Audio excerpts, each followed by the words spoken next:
Zdravím všetkých. Pozrite sa, o čo všetko prichádzate, ak ešte nemáte náš univerzálny mobilný sporák. Primárne je určený na varenie v kotlíku. Vnútro je kompletne šamotové.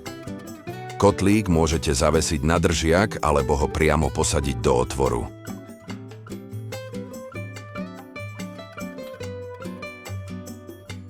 Milovníci diskov na pečenie si prídu na svoje.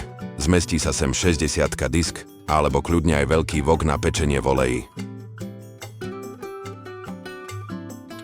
A ak radšej grillujete na drevenom uhlí, ani to nie je problém. Vrchnú platňu môžete celú zložiť.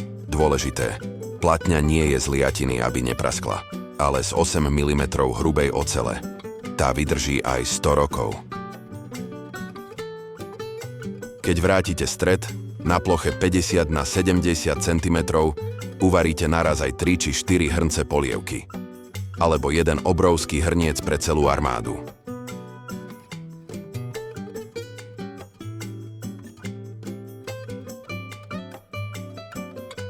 A ako funguje rúra? Uhlíky odhrniete nabok, tak ako v peci na pizzu, a vložíte bežný plech. Mäso sa krásne upečie sálavým teplom.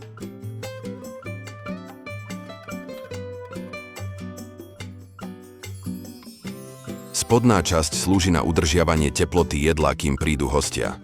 Alebo tam môžete sušiť ovocie, keďže je tam stálych 70 až 90 stupňov. My si dnes takto urobíme pravú pizzu, pečenú priamo vedľa pahreby.